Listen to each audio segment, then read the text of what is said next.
All right, so just a quick update on the world economy. We have to talk about what's happening in Gaza Strip, with how Israel is actually going back to do a counter attack, and of course, alongside of all these different things that's happening, we have a lot of different big world leaders coming up to meet. So of course, the president of the United States, Biden himself, is going to be heading over to Israel to talk to Prime Minister Netanyahu, which is the Prime Minister of Israel, alongside with the fact that Putin and Xi Jinping is going to be meeting up as well in China.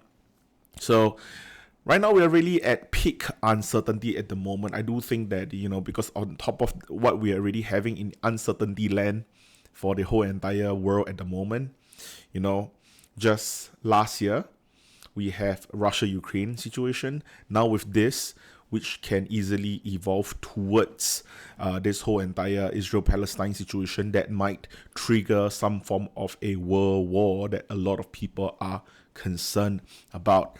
But of course, on top of that, a lot of people are actually more concerned over the fact that what if Xi Jinping is actually using this current chaos that's happening in the market to actually go and achieve Taiwan, go and get Taiwan back into the China ecosystem.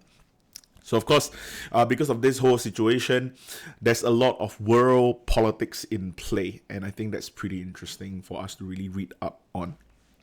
But of course, as I am a financial channel more than a political channel, I do want to talk more about what this would actually mean to us in terms of the market economy. Okay, so of course, oil prices has been going up according to what everyone expected, not just myself, according to the street, according to everyone who knows what happens during a war. But of course, it's quite simple for us to actually make this kind of prediction because we saw what happened during the Russia-Ukraine situation last year. So of course, for us to see actually what happened with Russia-Ukraine, oil was a big thing for Russia, and it's the same thing right now in the Middle East. Because the thing is that whenever we're talking about any sort of a huge conflict that's bringing in world leaders, oil is going to be a very, very big part of everything. But on top of that, we also have to talk about gold, because just last week, gold actually went up about 4%. I think about 4% in a week. And usually gold do not really go up that quickly. The only time that actually, the last time it actually happened was during the Russia-Ukraine situation all over again, which is why, okay, history is repeating itself, okay? The fact that we are failing this, I saw a tweet, I saw like a post about this, which I thought was pretty funny, okay? The only way that you are failing this is that, history is repeating itself and you're failing an open notes test. You already know what's happening and you're not doing what you already know the answer for. So I thought that was quite interesting. So honestly, when that happened, people who are not plowing to oil or gold, if you are just looking for that additional 1 or 2% in a week, let's be honest, that's where all the money is at. But at the same time, let's be honest, because during this sort of war scenario, what actually happens is that uncertainties are relatively high. But for the US economy, however, this sort of uncertainty gets solved because if you actually see it from a different perspective, having this Israel-Hamas conflict has always been an uncertainty to a certain extent. And this uncertainty is basically solved the moment they say that let's attack each other. There's no more uncertainty whatsoever. So you basically get the correction. And from there on out, it's just smooth sailing in some case or form, right? So I do think that because of that, you can kind of expect a lot of people buying back into the market, which is why the market is not really flunking. The market is not really getting destroyed. Because think about it this way.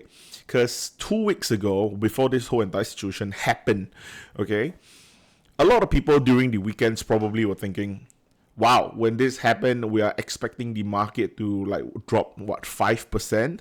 During the Russia-Ukraine situation, S&P dropped 3%. The day after, it dropped 3% or even 4% if I'm not mistaken. So we saw a huge drop during that whole entire war, right? So we kind of expected it would most likely be the same for this whole situation with Israel and Hamas as well. Apparently not. If anything, the market actually went up. I think the market actually ended in green at about 0.8% for the S&P. So of course, it becomes this very weird entire market that we're really playing into at the moment. So it's hard for you to really pinpoint how the market would actually move. But you can also pinpoint how the Federal Reserve is going to move. Okay, so of course, a lot of Federal Reserve members actually came out to talk after the attack from Hamas onto Israel and Israel back to into Gaza. A lot of people are talking about what the Federal Reserve are going to be talking about as well. We're expecting the Feds to slowly cut rates. The earliest rate cut, we are expecting it to be happening either in 2024 or even 2025. Okay, so according to whatever summary of economics projection that we have from the last FOMC, we're expecting the cut to come in very late 2024. Some of us are even expecting no cuts to happen next year, or no significant cuts to happen next year, and then we're only going to see a proper cut in 2025. Okay, so the thing is that effectively, with all these different war scenarios that's happening around the world, it still creates an inflationary pressure on the market.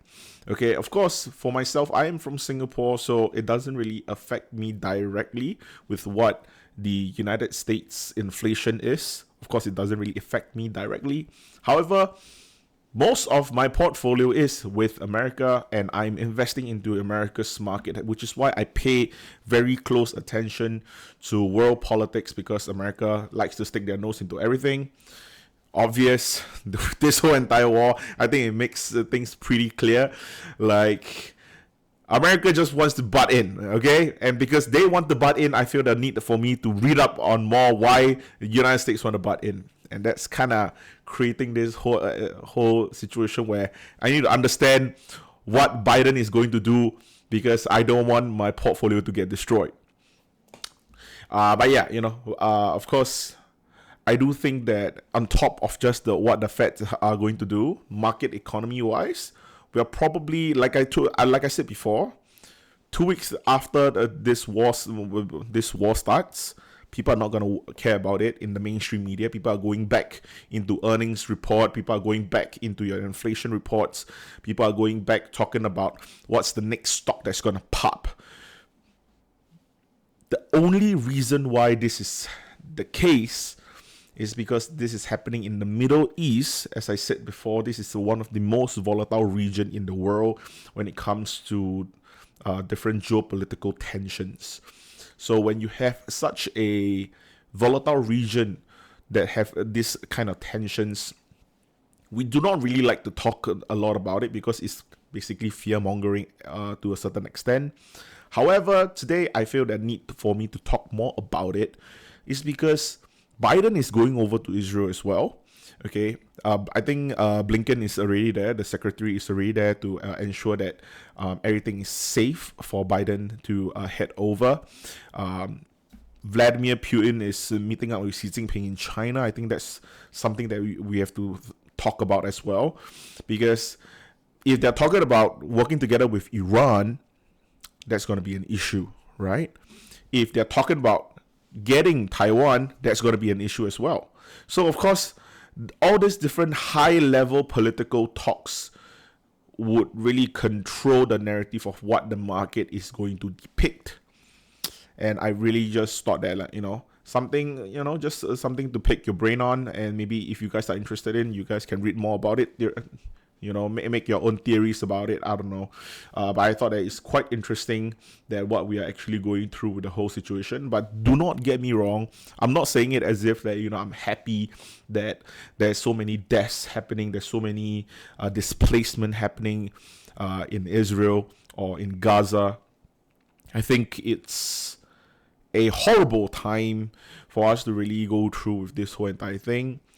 People's life are loss, and children lives, women, mothers, all these things. It's pretty bad, but I think the least that we can do from the sidelines for people who are unaffected, like you and I, is just that we can read more about it so that we can better prepare ourselves and just kind of learn from all this kind of different scenario and see how that actually goes. But yeah, anyway, that's all I want to make about this video. I thought that I would just make a quick one because after I saw the world leaders making a move, I thought that was like, yeah, we do not know what's going to be happening, I think Taiwan need to be very, very wary because right now what is happening is that US wants to have Taiwan's back, but right now US is having Israel's back.